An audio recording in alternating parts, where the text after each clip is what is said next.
नमस्कार, मैं मनीष पटेल आप सभी का मंत्रा ट्यूटोरियल्स के ऑनलाइन प्लेटफॉर्म पर स्वागत करता हूं। आज हम लोक प्रशासन में अगला टॉपिक देखेंगे, लोक प्रशासन के नए आयाम एवं नए आयाम के अंतर्गत हम पहला टॉपिक देखेंगे नव लोक प्रबंध। लोक प्रशासन के नए आयाम, new dimensions in public administration. लोक प्रशासन में 20वीं सदी के अंतिम दशकों में अनेक प्रतिमान या विचारधाराएं विकसित हुए, जिससे लोक प्रशासन में व्यापक परिवर्तन हुए। इन प्रतिमानों से लोक प्रशासन परंपरागत प्रशासन से हटकर प्रबंधवाद की ओर बढ़ा। इन विकसित नए प्रतिमानों को ही लोक प्रशासन के नए आयाम या प्रवृत्ति की संज्ञा दी जाती है। लोक प्रशासन के नए आयाम निम्न है। पहला, नव लोक प्रबंध, न्यू पब्लिक मैनेजमेंट। दूसरा, लोक विकल्प विचारधारा, पब्लिक चॉइस थ्योरी या पब्लिक चॉइस अप्रोच। तीसरा है निगमित सामाजिक उत्तरदायित्व, कॉर्पोरेट सोशल रिस्पॉन्सिबिलिटी। चौथा है लोक अभिशासन, पब्लिक गवर्नेंस। पांचवा है सुशासन या अच्छा अभिशासन या गुड गवर्नेंस। छठवां है ई गवर्नेंस। ये जो लोक प्रशासन के इन नए आयामों का विकास 20वीं शताब्दी के अंतिम दशकों में हुआ, इससे लोक प्रशासन के क्षेत्र में व्यापक परिवर्तन आया। इन प्रतिमानों से लोक प्रशासन परंपरागत प्रशासन से हटकर प्रबंधवाद की ओर उन्मुख हुआ या प्रबंधवाद की ओर बढ़ा। हम देखते हैं कि लोक कल्याणकारी राज्य के युग में, लोक कल्याणकारी राज्य के युग में जो राज्य के कार्य थे, एक था विकासात्मक, दूसरा कल्याणकारी, तीसरा संप्रभु। तो ये सभी कार्य लोक प्रशासन के माध्यम से संपन्न किए जाते थे। विकासात्मक कार्य, कल्याणकारी कार्य और संप्रभु कार्य। लेकिन हम 1980s के दशक के बाद देखें तो राज्य की भूमिका सीमित होने लगी, राज्य पश्चगमन का युग आरंभ होने लगा, मतलब प्रबंधवाद का युग स्टार्ट हुआ। इस दौरान जो है राज्य के जो कार्य थे, राज्य पश्चगमन युग में राज्य के 4 प्रकार के कार्य थे, संप्रभु, विकासात्मक, कल्याणकारी और विनियामक। तो यहाँ पे देखते हैं लोक कल्याणकारी राज्य में ये जो विकासात्मक कार्यों को भी लोक प्रशासन करता था, कल्याणकारी को भी करता था पूरी तरह से, और संप्रभु कार्यों का भी संपादन लोक प्रशासन ही करता था। लेकिन यहाँ पर जब राज्य पश्चगमन का युग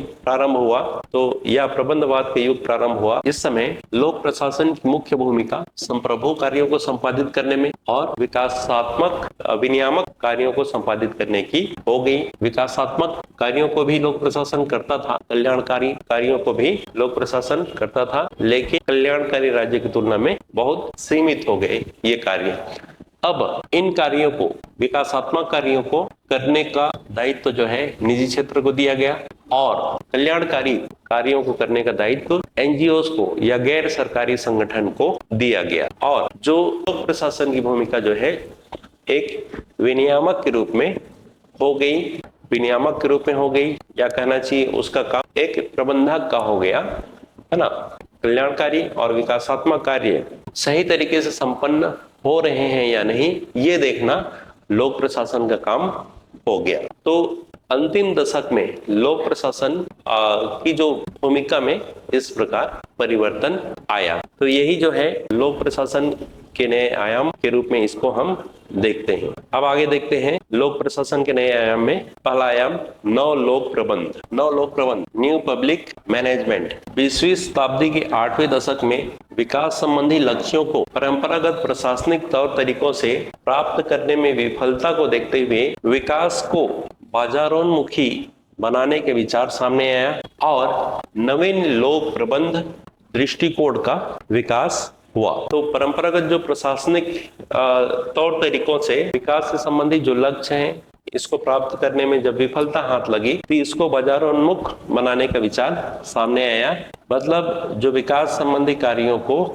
निजी क्षेत्रों को सौंपने का जो विचार सामने आया, और यहीं से क्या है नव लोक प्रबंध या नवीन लोक प्रबंध के दृष्टिकोण का विकास हुआ। निजी क्षेत्रों को विकासात्मक कार्य सौंपे गए, जैसे जो भी इंफ्रास्ट्रक्चर के निर्माण का कार्य है और टेलीफोन से संबंधित, टेलीकॉम से संबंधित सर्विस जो है उसका प्राइवेटाइजेशन किया गया।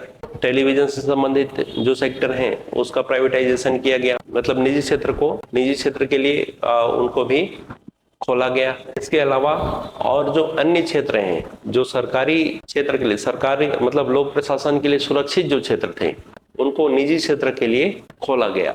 विकास के लिए बाजारोन्मुखी प्रबंध को लागू करना तथा निजी क्षेत्र में प्रयुक्त होने वाली प्रबंधकीय तकनीकों को सार्वजनिक क्षेत्र में लागू करना नवीन लोक प्रबंध है या नवलोक प्रबंध है। नवलोक प्रबंध 3E इफिशियंसी, इकोनॉमी, इफेक्टिवनेस अर्थात कुशलता, मितव्ययिता और प्रभावशीलता को हासिल करने पर जोर देता है। तो नवीन लोक प्रबंध 3E पर जोर देता है। इफिशियंसी का मतलब है किसी भी कार्य को कम समय में प्रभावी ढंग से पूरा करना। ये क्या है? इफिशियंसी है या कुशलता है या कार्य कुशलता है, किसी भी कार्य को कम समय में प्रभावी तरीके से पूरा करना, ये इफिशियंसी है। इकोनॉमिक मतलब किसी भी कार्य को कम खर्च पे कैसे हम संपन्न करें, कम से कम खर्च पे अच्छे तरीके से कैसे संपन्न करें, ये क्या है? इकोनॉमिक है या मितव्ययिता है। फिर अगला है प्रभावशीलता या इफेक्टिवनेस, मतलब जो भी अपेक्षित परिणाम है उसको हम प्रभावी तरीके से कैसे प्राप्त करें, यही प्रभावशीलता है। तो नवीन लोक प्रबंध ये जो 3E पर बेस्ड है, एफिशिएंसी, इकोनॉमी और इफेक्टिवनेस पर। फिर आगे देखते हैं नवीन लोक प्रबंध के उदय का कारण। नवीन लोक प्रबंध के उदय का कारण, नवीन लोक प्रबंध का उदय 1980 के दशक के आर्थिक संकट से जुड़ा हुआ है, जब कल्याणकारी राज्य के लक्ष्यों को पूरा करते हुए विकसित देशों की सरकारें भी आर्थिक संकट से जूझने लगी। इस दौर में ऐसे लोक प्रशासन की मांग की गई जो 3E से जुड़कर इस घाटे को कम करें, मतलब इफिशियंसी, इकोनॉमिक और इफेक्टिवनेस से जुड़कर जो सरकारों को घाटा हो रहा था उसको कम कर सके। 80 के दशक में 1950 से 80 के दशक जो है लोक कल्याणकारी राज्य का दशक माना जाता है, मतलब राज्य के लोक कल्याणकारी दर्शन का युग माना जाता है। 1980s के दशक में जो लोक कल्याणकारी राज्य का जो कॉन्सेप्ट जो है ये चरम पे था। इस समय जो है विकसित देशों में भी जो सरकारें हैं वो आर्थिक संकट से जूझने लगी, उनके पास जो है पेमेंट करने के लिए पैसे नहीं थे, मतलब सभी जो विकासात्मक, कल्याणकारी और समृद्धि कार्य सब राज्य के द्वारा ही संपादित किए जा रहे थे, जिसकी वजह से मतलब सरकारें घाटे में चलने लगी, उनको आर्थिक संकट का सामना करना पड़ा। इस संकट से उबरने के लिए जो सरकारें मतलब चाहने लगी कि लोक प्रशासन मतलब जो है 3E से जुड़कर इस घाटे को कम कर सके। उदय का जो दूसरा कारण है, आर्थिक क्षेत्र में LPG मॉडल का आना था। लिबरलाइजेशन, प्राइवेटाइजेशन और ग्लोबलाइजेशन के मॉडल का आना था। इसकी मांग यह थी कि लोक प्रशासन को लोक प्रबंधन में बदला जाए। LPG मॉडल की मांग थी कि सरकार को जो विकासात्मक और कल्याणकारी कार्य को पूरी तरह से संपादित करने के बजाय एक रेगुलेटरी की भूमिका निभानी चाहिए। तो सरकार का ही अंग है, कार्यकारी अंग है लोक प्रशासन, को क्या होना चाहिए? लोक प्रबंधन की भूमिका में होनी चाहिए। उसको लोक प्रशासन को विनियामक की भूमिका का निर्वहन करना चाहिए। नवलोक प्रबंध के उदय में द्वितीय मुन्नब्रुक सम्मेलन 1988 की महत्वपूर्ण भूमिका मानी जाती है, जिसके निष्कर्षों ने नवलोक प्रबंधन को जन्म दिया। 1988 में द्वितीय मुन्नब्रुक सम्मेलन हुआ था और जिसके निष्कर्षों ने नवलोक प्रबंध को जन्म दिया। नवलोक प्रबंध के उदय का एक कारण लोक प्रशासन विषय को मजबूत बनाना भी था। उदय का एक कारण लोक प्रशासन विषय को मजबूत बनाना भी था। एक विषय के रूप में लोक प्रशासन को देखें तो इस समय लोक प्रशासन कमजोर पड़ रहा था, तो एक विषय के रूप में भी लोक प्रशासन को मजबूत बनाना था। ये भी इसके एक उदय का कारण था, नवीन लोक प्रबंध का या नवलोक प्रबंध का। अब आगे देखते हैं नवीन लोक प्रबंध या नवलोक प्रबंध की विशेषताएं या लक्ष्य। नवलोक प्रबंध की विशेषताएं या लक्ष्य। ऑसबर्न और गेबलर ने 1992 में अपनी पुस्तक री इन्वेंटिंग गवर्नमेंट में नवलोक प्रबंध की विशेषताएं या लक्ष्यों की पहचान की है। री इन्वेंटिंग गवर्नमेंट मतलब सरकार का पुनर्निर्माण या सरकार में परिवर्तन करके नयापन लाना। तो इस बुक में नवलोक प्रबंध की विशेषता या लक्ष्यों की पहचान की है।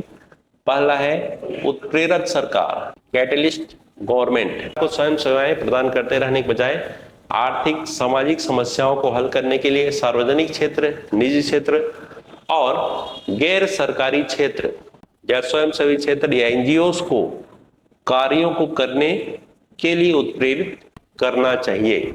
सरकार को स्वयं सेवा प्रदान करते रहने के बजाय जो निजी क्षेत्र है, एनजीओस हैं, इन कार्यों को विकासात्मक और कल्याणकारी कार्यों को करने के लिए उत्प्रेरित करना चाहिए। एक उत्प्रेरक की भूमिका सरकार को निभाना चाहिए, ऐसा कहा गया है ऑसबर्न और गेबलर की जो पुस्तक है रीइन्वेंटिंग गवर्नमेंट में नवलोक प्रबंध की ये विशेषताएं बताई गई हैं।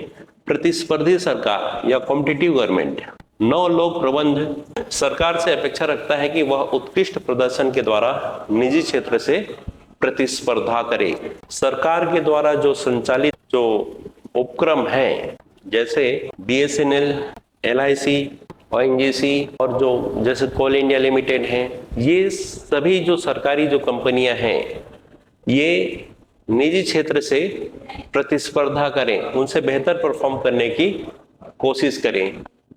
ये होना चाहिए प्रतिस्पर्धी सरकार। जैसे बीएसएनएल है, बीएसएनएल को अपने जो भी टेलीकॉम क्षेत्र के जो कॉम्पिटिटर हैं जैसे जियो है ना, आइडिया है, इनसे बेहतर परफॉर्म करने की कोशिश करनी चाहिए, प्रतिस्पर्धा करनी चाहिए। एलआईसी जो बीमा कंपनी है उसको प्राइवेट सेक्टर की बीमा कंपनियों से प्रतिस्पर्धा करके उनसे बेहतर परफॉर्म करने की कोशिश करनी चाहिए। समुदाय के स्वामित्व वाली सरकार, कम्युनिटी ओरिएंटेड गवर्नमेंट। सरकार को नागरिकों, परिवारों और समुदाय इत्यादि को अपनी समस्याओं का समाधान स्वयं करने के लिए सशक्त करना चाहिए। सरकार को नागरिकों, परिवारों और समुदायों इत्यादि को अपनी समस्याओं का समाधान स्वयं करने के लिए सशक्त करना चाहिए। जैसे महतारी वंदन योजना, मनरेगा। महतारी वंदन योजना से क्या हो रहा है, महिलाओं का जो है आर्थिक सशक्तिकरण हो रहा है। महिलाएं जो है आर्थिक रूप से सशक्त हो रही हैं, सक्षम हो रही हैं। पर मंथ 1000 टोटल 1 ईयर में 12,000 उनको मिल रहा है। तो आर्थिक सशक्तिकरण हो रहा है। आर्थिक सशक्तिकरण से उनकी जो भी समस्याएं हैं है ना, उसका समाधान वो स्वयं कर सकती हैं। मनरेगा के माध्यम से जो मजदूर हैं उनको रोजगार मिल रहे हैं, रोजगार मिलने से उनको पेमेंट मिल रहा है। तो जो आर्थिक लाभ हो रहा है मनरेगा से, उससे लोग अपनी समस्याओं का समाधान कर सकते हैं। ग्राहकोन्मुखी सरकार, कस्टमर ओरिएंटेड गवर्नमेंट। नवलोक प्रबंध जनता के प्रति जवाबदेहिता, समर्पण और सेवा भावना की बात करता है। जैसे लोक सेवा गारंटी कानून, आरटीआई या सूचना का अधिकार इत्यादि। ग्राहकोन्मुखी सरकार मतलब ग्राहक की संतुष्टि का ध्यान रखना है ना। अब सरकार को ग्राहक की संतुष्टि का ध्यान रखना है, मतलब सरकार के द्वारा जो प्रदान की जा रही सेवाएं हैं उससे जनता संतुष्ट हो रही है या नहीं हो रही है, इसका अगर सरकार ध्यान रख रही है तो ये क्या होगा, ग्राहकोन्मुखता होगा, ग्राहकोन्मुखी सरकार होगी। ठीक है। लोक सेवा गारंटी जो कानून है, इसका मतलब इसमें यह है कि लोक सेवकों को एक तय समय सीमा पर काम करके देना होगा, एक समय सीमा, एक निश्चित समय सीमा के भीतर कार्य को उनको करना होगा लोक सेवकों को। जैसे छत्तीसगढ़ में देखें तो छत्तीसगढ़ लोक सेवा गारंटी कानून 2011 पारित किया गया है। छत्तीसगढ़ सरकार को हर विभाग के जो लोक सेवक हैं उनको अपने विभाग से संबंधित जो भी कार्य है उसको एक निश्चित समय सीमा पे पूरा करके देना होता है। यही इस कानून का जो मूल आधार है ना, लोक सेवा गारंटी कानून का। सूचना का अधिकार, जो भी सरकार के द्वारा काम किए जा रहे हैं उसको कोई भी नागरिक आरटीआई के तहत उसकी जानकारी प्राप्त कर सकता है। ये ग्राहकोन्मुखी सरकार का एग्जाम्पल है कहना चाहिए। अगला है बाजार आधारित सरकार। बाजार आधारित सरकार, मार्केट बेस्ड गवर्नमेंट। नौ लोक प्रबंध राज्य नियंत्रण को बाजार नियंत्रण में बदलने की बात करता है और बाजार के नियमों पर आर्थिक संचालन की बात करता है। नौ लोक प्रबंध जो है ये राज्य नियंत्रण को बाजार नियंत्रण में बदलने की बात करता है और बाजार नियमों पर आर्थिक संचालन की बात करता है। अर्थात जो भी आर्थिक गतिविधियां हैं ये बाजार के अनुरूप संचालित हो। मार्केट, बाजार में अगर कीमत बढ़ रही है तो कीमत बढ़े, घट रही है तो घटे। जैसे डीजल पेट्रोल की कीमत का निर्धारण या विनियमन ये बाजार आधारित है, मार्केट बेस्ड है।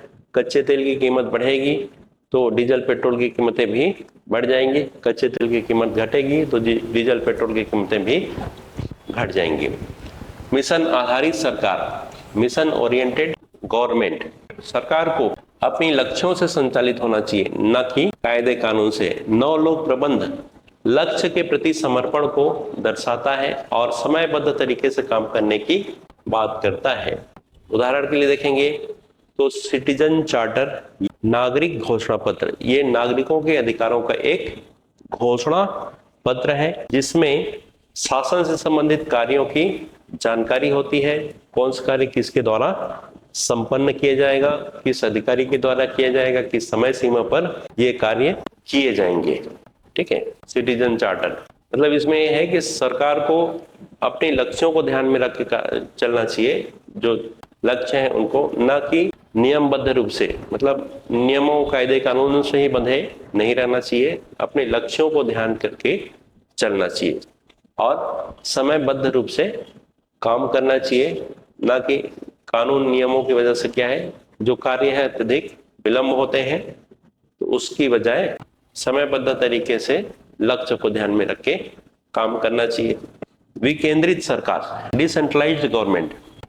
नौ लोक प्रबंध प्रशासनिक सत्ता को निचले स्तर तक बांटने की बात करता है। उदाहरण पंचायती राज।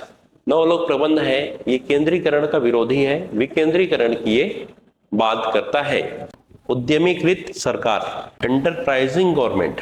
नौ लोक प्रबंध के अंतर्गत सरकार लाभ कमाने के लिए नवीन और जोखिम वाले क्षेत्रों में भी निवेश करती है और एक उद्यमी की भूमिका निभाती है। जैसे ओएनजीसी और इसरो के द्वारा दूसरे देशों के सैटेलाइट को अंतरिक्ष में भेजा जाना।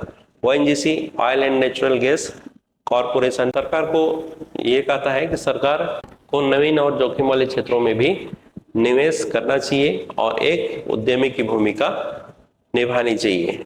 जैसे ओएनजीसी है, सेल है और कोल इंडिया लिमिटेड है और इसरो द्वारा जो है दूसरे देशों के सैटेलाइट को अंतरिक्ष में भेजा जा रहा है, प्रक्षेपित किया जा रहा है। ये उद्यमीकृत सरकार के लक्षण हैं।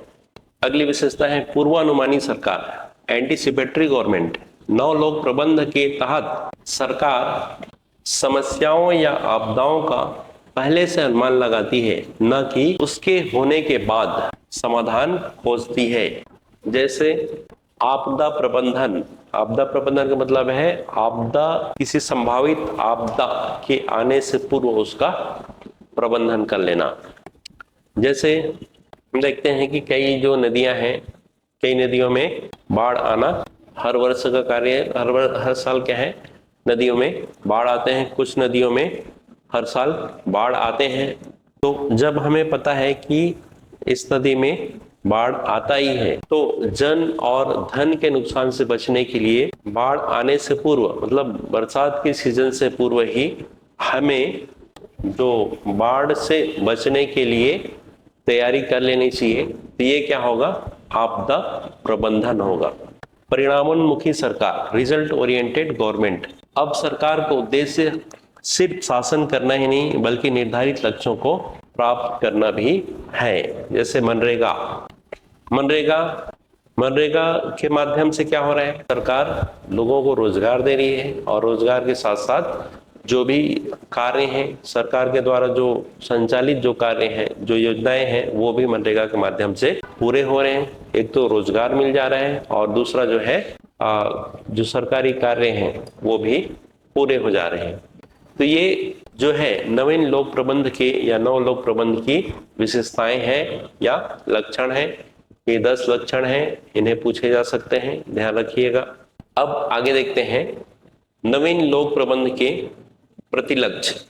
अभी हम देखें नवीन लोक प्रबंध की विशेषताएं या लक्षण, या कहना चाहिए नवीन लोक प्रबंध के लक्ष्य, जिन्हें नवीन लोक प्रबंध को प्राप्त करना है। नवीन लोक प्रबंध के लक्ष्य हम देखे हैं, लक्ष्य, विशेषता या लक्षण को हम देखे हैं। अब देखेंगे प्रतिलक्ष्य, नवीन लोक प्रबंध के प्रतिलक्ष्य या एंटी गोल्स।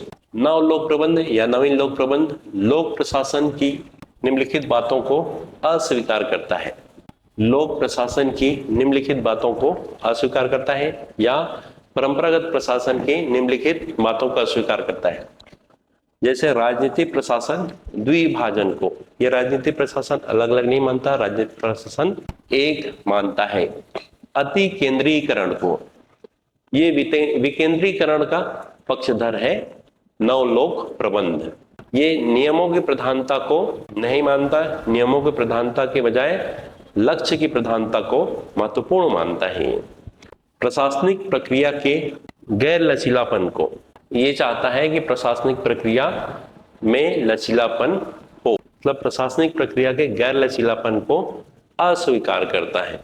शासन के गैर व्यक्ति चरित्र को, शासन का जो इंस्ट्रक्शन है किससे होता है, व्यक्तियों से होता है, तो व्यक्तियों का ध्यान रखना चाहिए, इसलिए शासन के गैर व्यक्ति चरित्र को ये अस्वीकार करता है। राजनीतिक प्रशासन द्विभाजन को अस्वीकार करता है, अति केंद्रीकरण को अस्वीकार करता है, नियमों की प्रधानता को अस्वीकार करता है, प्रशासनिक प्रक्रिया के गैर लचीलेपन को अस्वीकार करता है, प्रशासन के गैर व्यक्ति चरित्र को अस्वीकार करता है। नव लोक प्रबंध, ये नव लोक प्रबंध के एंटी गोल्स हैं, प्रतिलक्ष्य हैं। प्रतिलक्ष्य भी अलग से पूछे जा सकते हैं, इन्हें भी ध्यान रखिएगा। अब आगे देखते हैं नव लोक प्रबंध की सीमाएं या आलोचनाएं। नव लोक प्रबंध की सीमाएं या आलोचनाएं। कल्याणकारी राज्य में राज्य के द्वारा सभी कार्यों को संपन्न किए जाते थे। विकासात्मक, कल्याणकारी, संप्रभु सभी कार्यों को संपन्न किए जाते थे। लेकिन यहाँ पर जो है नव लोक प्रबंध राज्य पश्चगमन के युग वाला है। यहाँ पर राज्य के द्वारा, या कहना चाहिए लोक प्रशासन के द्वारा जो है विकासात्मक और कल्याणकारी कार्यों कम रूप में संपादित किए जाते हैं। तो यही है कि लोक कल्याणकारी राज्य की अवधारणा से विमुख है। बाजार सामाजिक विषमता को दूर करने में सक्षम नहीं है, क्योंकि इसके द्वारा सामाजिक लक्ष्यों की अवहेलना की जा रही है। बाजार जो है लाभ को देखेगा, लाभ के लिए, लाभ से प्रेरित होकर बाजार काम करता है। जो सामाजिक विषमता है उसको दूर करने का बाजार प्रयास नहीं करता है। आर्थिक अनियमितताएं बढ़ने से नियमन एजेंसियों के समक्ष नियमन की समस्याएं आ रही हैं। जैसे सेबी, शेयर मार्केट में अनियमितता बढ़ रही है तो सेबी को दिक्कत आ रही है।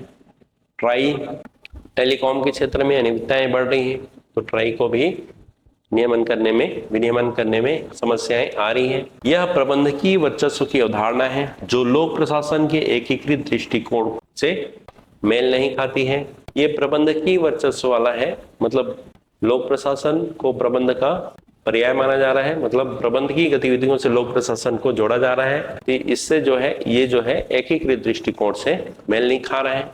2004 में यूएनडीपी ने अपनी रिपोर्ट में कहा कि नव लोक प्रबंध राज्य की क्षमताओं को घटाता है, सीमित राज्यों की बात करता है जो अल्प विकसित देश के लिए उचित नहीं है। यह अवधारणा जो है नव लोक प्रबंध की, ये विकसित देशों के लिए ठीक है, लेकिन अल्प विकसित देशों के लिए ये उचित नहीं है, ऐसा कहना है यूएनडीपी का, यूनाइटेड नेशन डेवलपमेंट प्रोग्राम का कहना है कि ये अल्प विकसित देश के लिए उचित नहीं है।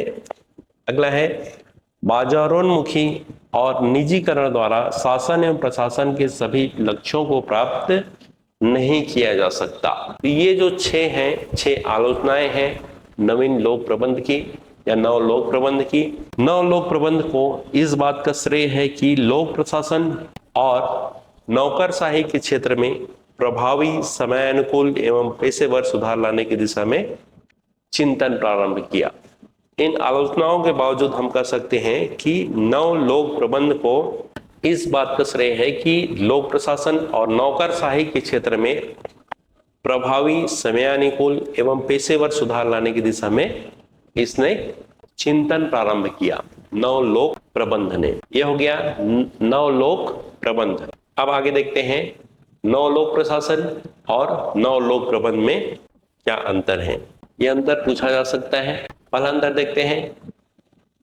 नवीन लोक प्रशासन का जन्म प्रथम मिन्नोब्रुक सम्मेलन 1968 में हुआ, जबकि नव लोक प्रबंध का जन्म द्वितीय मिन्नोब्रुक सम्मेलन 1988 से हुआ।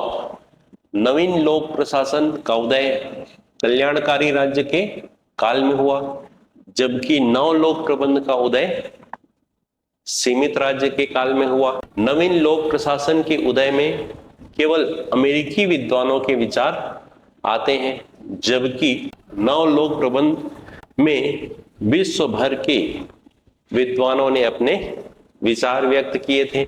नव लोक प्रशासन इस अर्थ में संकीर्ण था कि इसमें अधिकांश प्रतिभागियों की पृष्ठभूमि राजनीति विज्ञान से थी, जबकि नव लोक प्रबंध इस अर्थ में व्यापक था। इसके विद्वान राजनीति शास्त्र, अर्थशास्त्र, कानून एवं प्रबंध इत्यादि विषयों से संबंधित थे। नवीन लोक प्रशासन के दौर में केवल सामाजिक आयाम प्रभावी थे, जबकि नव लोक प्रबंध का दौर आर्थिक सुधारों का दौर था। नवीन लोक प्रशासन जो है, जो परंपरागत लोक प्रशासन में एक सामाजिक आयाम है उसको जोड़ा, मतलब परंपरागत जो लोक प्रशासन है उसको मूल्योन्मुखी बनाया नवीन लोक प्रशासन, जबकि नव लोक प्रबंध आर्थिक सुधार से संबंधित था। नवीन लोक प्रशासन के दौर में सरकार के कार्य नौकरशाही के माध्यम से चलते थे, अतः जनता के पास कोई विकल्प नहीं था। परंतु जब नव लोक प्रबंध का दौर आया तो निजीकरण के कारण जनता को क्या मिले, विकल्प मिले, और इससे सरकार और निजी क्षेत्र के मध्य प्रतिस्पर्धा बढ़ी, जिससे बाजार में कार्यकुशलता व गुणवत्ता में वृद्धि हुई। नवीन लोक प्रशासन के दौर में जो लोक कल्याणकारी राज्य का दौर था, इस समय विकासात्मक कार्य, कल्याणकारी कार्य सभी क्या है, लोक प्रशासन या नौकरशाही के माध्यम से संचालित होता था। जनता के पास विकल्प नहीं थे। घड़ी भी सरकार बनाती थी, एचएमटी घड़ी, है ना। टेलीफोन था तो बीएसएनएल, तो सरकार के द्वारा ही सर्विस प्रदान की जाती थी। जबकि नव लोक प्रबंध का दौर आया तो निजीकरण हुआ, जनता को विकल्प मिले। आज टेलीकॉम में देखें तो जियो है, बीएसएनएल है, वोडाफोन आइडिया है, इसके अलावा और कई कंपनियां हैं टेलीकॉम क्षेत्र में। तो यहाँ पे क्या है, जनता को विकल्प मिल रहे हैं सर्विस सुनने के लिए। इससे सरकार व निजी क्षेत्र में प्रतिस्पर्धा बढ़ी, बाजार में कार्यकुशलता, गुणवत्ता में क्या है, वृद्धि हुई इस दौर में, नव लोक प्रबंध के दौर में। तो ये 6 अंतर हैं नव लोक प्रशासन और नव लोक प्रबंध में, ये अंतर भी पूछे जा सकते हैं, अंतर ध्यान रखिएगा। अब आगे देखते हैं छत्तीसगढ़ राज्य सेवा मुख्य परीक्षा में इससे संबंधित पूछे गए प्रश्न और जो संभावित प्रश्न हो सकते हैं उनके बारे में हम देखते हैं। लोक प्रशासन में नए आयाम क्या है? 4 नंबर 2019 में एक बार पूछा जा चुका है कि लोक प्रशासन में नए आयाम क्या है। तो जो शुरुआत में हम देखे हैं नए आयाम के बारे में, उसको यहाँ पे हमें लिखना पड़ेगा। नव लोक प्रबंध की अवधारणा को स्पष्ट कीजिए, इसको भी हम देख चुके हैं। नव लोक प्रबंध के उदय के कारण बताइए, ये भी हम पढ़ चुके हैं। नव लोक प्रबंध के लक्ष्य एवं प्रतिलक्ष्य बताइए, 10 नंबर पे पूछा जा सकता है, ये भी हम देख चुके हैं। विशेषताएं, नवलोक प्रबंध के प्रतिलक्ष्य बताइए, नवलोक प्रबंध का आलोचनात्मक मूल्यांकन कीजिए, नवीन लोक प्रशासन व नवलोक प्रबंध में अंतर स्पष्ट कीजिए, नवलोक प्रबंध में स्थानीयकरण का अर्थ क्या है? 2 नंबर 2022 में पूछा गया है। तो इन प्रश्नों की राइटिंग प्रैक्टिस कर लीजिएगा। अभी जो हम जो देखे हैं, जो पढ़े हैं नवलोक प्रबंध के बारे में और लोक प्रशासन के नए आयाम के बारे में, उसको पढ़ लीजिएगा और राइटिंग प्रैक्टिस करने का अभ्यास करिएगा।